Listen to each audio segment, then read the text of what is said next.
Welcome to CPM cricket. Australia vs India 4th test பார்த்தீங்கன்னா மெல்போர்னில் நடந்து முடிஞ்சுது. நம்ம டீம்லேருந்து ஒருத்தர் பார்த்தீங்கன்னா மெல்போர்னில் போய் மேட்ச் பார்த்தாரு. ஸோ அந்த எக்ஸ்பீரியன்ஸ் எப்படி இருந்ததுங்கிறத வந்து இந்த வீடியோவில் ஃபுல்லாக பார்க்கலாம். அப்புறம் ஆஸ்திரேலியாவோட ஹிஸ்டாரிக்கல் வின்னை பற்றி நம்ம பேசலாம். Let's go to the segment. So இவங்க ஸ்டே பண்ணிட்டு இருக்க பிளேஸ் பார்த்தீங்கன்னா கேரோலின் ஸ்ப்ரிங். அங்கேருந்து பார்த்தீங்கன்னா சதர்ன் கிராஸ் ஸ்டேஷன், அதுதான் வந்து மெயின் ரயில்வே ஸ்டேஷன். ஸோ அங்கேருந்து எம்சிஜிக்கு போகிற டிஸ்டன்ஸ் பார்த்தீங்கன்னா 4 கிலோமீட்டர்ஸ் அவே, அவ்வளோதான் வந்து டிஸ்டன்ஸ் இருக்கும். எம்சிஜி கிட்ட இருக்கிற ஸ்டேஷன் பார்த்தீங்கன்னா ஜாலிமெண்ட் ரயில்வே ஸ்டேஷன். ஸோ அங்கேருந்து நமக்கு வாக்கபிள் டிஸ்டன்ஸ் தான் எம்சிஜி ஸ்டேடியம். ஸோ அங்கே எப்படி போனாங்கிறத வந்து நம்ம ஸ்டேடியமோட ஃபுல் வியூ பற்றி பார்க்கலாம். நம்ம டீம்லேருந்து போனவங்க பார்த்தீங்கன்னா டே 1 அண்ட் டே 3 2 டேலேயும் வந்து மேட்ச் பார்க்க போயிருந்தாங்க. பர் டேக்கு பார்த்தீங்கன்னா ஆஸ்திரேலியன் டாலரில் $30 வாங்குறாங்க. ஸோ நம்ம இந்தியன் ரேட்டில் பார்த்தீங்கன்னா 1600 rupees. இதுதான் எம்சிஜியோட என்ட்ரன்ஸ். ஃபேன்ஸ்லாம் பார்த்தீங்கன்னா எக்ஸைட்டடாக மேட்ச் பார்க்க போயிட்டு இருக்காங்க.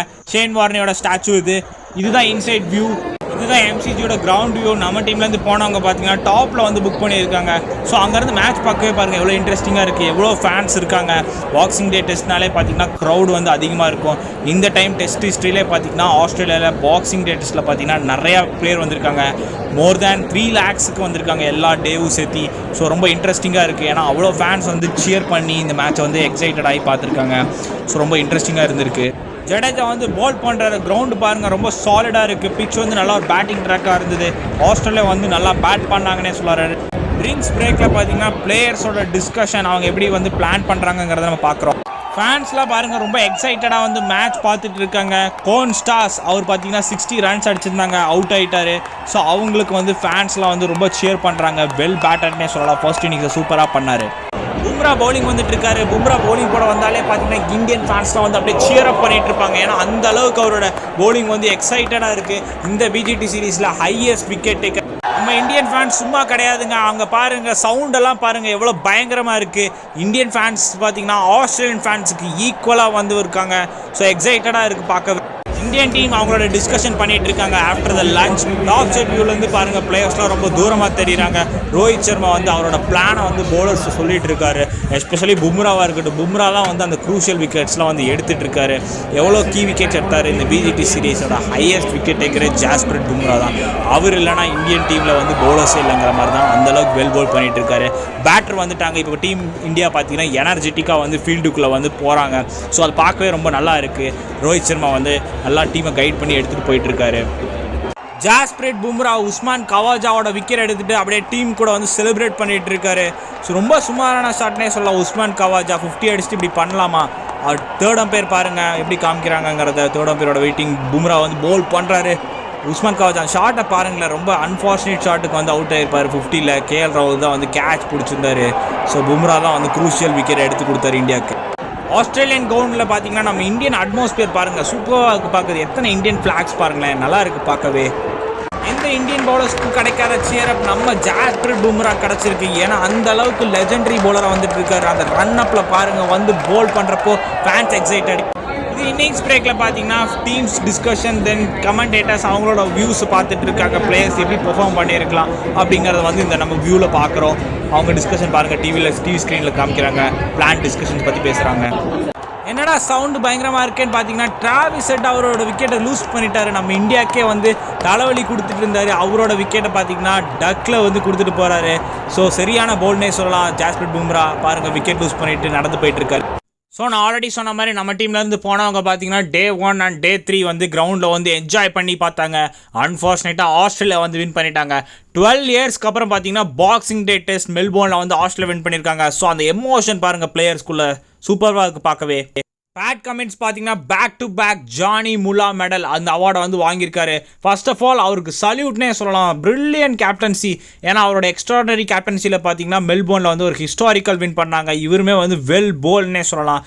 ஆஸ்திரேலியாவோட கீஸ் பார்த்தீங்கன்னா ஃபர்ஸ்ட் இன்னிங்ஸில் சாம் கான்ஸ்டாஸ் பார்த்தீங்கன்னா ஒரு 60 runs அடிச்சிருந்தார் டெபியூவில். சூப்பர் நாக்னே சொல்லலாம். உஸ்மான் கவாஜா பார்த்தீங்கன்னா ரொம்ப நாள் கழிச்சு அவருமே வந்து ஒரு வேல்யூபிள் 50 அடிச்சிருந்தார். சாம் கான்ஸ்டாஸ் ஒரு அட்டாக்கிங் ஆடினதுனால இவர் ஈஸியாக 50 அடிக்க முடிஞ்சதுன்னே சொல்லலாம். ஸ்டீவ் ஸ்மித் பார்த்தீங்கன்னா பேக் டு பேக் செஞ்சுரி அடிச்சிருந்தார். எம்சிஜியில் பார்த்தீங்கன்னா சூப்பர் நாக் ஆடினார். ஸ்டேபிளாக வந்து எடுத்துகிட்டு போய் ஒரு செஞ்சுரி அடிச்சிருந்தார். 34th டெஸ்ட் 100னே சொல்லலாம். மார்னஸ் லபுஷேன் அவருமே பார்த்தீங்கன்னா 2 இன்னிங்ஸுமே வந்து 50+ அடிச்சிருந்தார். சூப்பர் நாக் ஆடினார். டீமுக்காக வந்து வேல்யூபிள் ரன்ஸை வந்து ஸ்கோர் பண்ணார். தென் கேப்டன் பேட் கமின்ஸ் பவுலிங்கில் மட்டும் இல்லாமல் பேட்டிங்லேயுமே ஒரு வேல்யூபிள் நாக் ஆடினார். ஃபர்ஸ்ட் இன்னிங்ஸில் பார்த்தீங்கன்னா 49 ரன்ஸ் அடிச்சிருந்தார், கேப்டன்ஸ் நாக் ஆடினார். ஸோ அதுதான் வந்து இம்பார்ட்டண்ட்டான இன்னிங்ஸ்னே சொல்லலாம். ஸோ நான் ஆல்ரெடி சொன்ன மாதிரி எஸ்எஸ்வி ஜெய்ஸ்வால் பார்த்தீங்கன்னா 2 இன்னிங்ஸுமே வந்து சூப்பர் நாக் ஆடினார், 80+ ரன்ஸ் அடிச்சிருந்தார். அந்த 2 இன்னிங்ஸ்லையுமே பார்த்தீங்கன்னா கிரிப்பாக பேட்டிங் ஆடி ஸ்டெடியாக வந்து நம்ம டீம் இந்தியாவுக்கு வந்து ரன் ஸ்கோர் பண்ணி கொடுத்தாரு. நிதிஷ்குமார் ரெட்டி பாருங்களேன், டெபியூ வந்து ஆஸ்திரேலியா தான் வந்து பண்ணார், பட் மேடன் செஞ்சுரி வந்து அடிச்சிருந்தார். ஒரு ஃபியர்லெஸ் கிரிக்கெட் ஆடினார்னே சொல்லலாம். ஒரு நல்ல ஒரு வேல்யூபிள் நாக். அவங்க ஃபாதர் பார்த்திங்கன்னா எமோஷ்னலாக வந்து வாட்ச் பண்ணார். ஏன்னா அந்த அளவுக்கு வந்து அவரோட டெடிகேஷன் வந்து ப்ரூஃப் பண்ணார் நிதிஷ்குமார் ரெட்டி. சரியான நாக் ஆடினார்னே சொல்லலாம் எம்சிஜியில். வாஷிங்டன் சுந்தரமே வந்து ஒரு வேல்யூபிள் 50 அடிச்சிருந்தார். அவர் பார்த்தீங்கன்னா எப்போவுமே அந்த இந்தியாவில் வந்து சான்ஸ் கிடைக்கிறப்பெல்லாம் வந்து அது கரெக்டாக யூஸ் பண்ணியிருக்காருன்னே சொல்லலாம். Well batted washi. ஸோ நான் ஆல்ரெடி சொன்ன மாதிரி ஜாஸ்பிரிட் பும்ரா என்ன மனுஷன். ஃபர்ஸ்ட் இன்னிங்ஸில் பார்த்தீங்கன்னா 4 விக்கெட்ஸ் எடுத்திருந்தார். தென் செகண்ட் இன்னிங்ஸில் பார்த்தீங்கன்னா 5 விக்கெட்ஸ் எடுத்திருந்தார். அவரோட பெர்ஃபார்மன்ஸ் வந்து இந்தியாவுக்காக வந்து பூஸ்டப் பண்ணிகிட்டே இருக்கார், லெவலை ஏற்றிட்டே இருக்கார். ஸோ அது ரொம்ப இன்ட்ரெஸ்டிங்காக இருக்குது. முகமது சிராஜ் செகண்ட் இன்னிங்ஸில் வந்து நல்ல பெர்ஃபார்மன்ஸ் கொடுத்துருந்தாரு, நல்லா போல் பண்ணார்னே சொல்லலாம். ஸோ ஓவரால் ஆஸ்திரேலியன் க்ரௌட் பார்த்தீங்கன்னா நான் ஆல்ரெடி சொன்ன மாதிரி இதுதான் வந்து ஹிஸ்டாரிக்கல் ரெக்கார்டு. ஆடியன்ஸ் பார்த்தீங்கன்னா நிறைய பேர் வந்திருக்காங்க. 3,73,691 அவ்வளோ பேர் வந்து ஃபேன்ஸ் வந்து எக்ஸைட்டடாக வந்து இந்த மேட்ச் பார்க்க வந்திருக்காங்க. பாக்ஸிங் டே டெஸ்ட்னாலே பார்த்தீங்கன்னா ஒரு இன்ட்ரெஸ்டிங்கான மேட்ச்னே சொல்லலாம். ஸோ ஆஸ்திரேலியா வந்து இந்த டெஸ்ட் மேட்ச் வின் பண்ணி WTC ஃபைனலுக்கு பார்த்தீங்கன்னா ஒரு கால் எடுத்து வச்சுட்டாங்கன்னே சொல்லலாம். ஏன்னா அடுத்த சீரீஸ் பார்த்தீங்கன்னா ஸ்ரீலங்கா கூட விளையாட போகிறாங்க. ஸோ இன்னொரு டெஸ்ட் மேட்ச் ஜெயிச்சாங்கன்னா கன்ஃபார்ம் ஃபைனல் போயிடுவாங்கன்னே சொல்லலாம். ஃபைனல் டெஸ்ட் மேட்ச் பார்த்தீங்கன்னா சிட்னியில் SCGயில் வந்து நடக்க போகுது. எல்லா பிளேயர்ஸும் பார்த்தீங்கன்னா பிங்க் கேப்ஸ் வந்து வியர் பண்ணியிருக்காங்க. ஏன்னா அந்த கேன்சர் பேஷண்ட்ஸ்க்காக வந்து இவங்க வந்து ஃபைனல் டெஸ்ட் மேட்ச் வந்து விளாடுறாங்க. அதனால தான் வந்து பிங்க் கேப் வந்து போட்டிருக்காங்க. ஸோ ஒரு நல்ல இனிஷியேட்டிவ் எடுத்திருக்காங்க ஆஸ்திரேலியன் கிரிக்கெட் டீம். அந்த பிங்க் டெஸ்ட் வந்து சூப்பராக இருக்கும் பார்க்கவே. அந்த டெஸ்ட் மேட்ச்சில் பார்க்கலாம் இந்தியா பவுன்ஸ் பேக் ஆகுறாங்களா. ஏன்னா அந்த டெஸ்ட் மேட்ச் வின் பண்ணாங்கன்னா ஒரு சான்ஸ் இருக்குது அவங்களுக்கு WTC ஃபைனல் மேக் பண்ணுறதுக்கு. இதுதான் வந்து ஆஸ்திரேலியாவோட சினாரியோ WTC ஃபைனலுக்கு வந்து போகிறதுக்கு.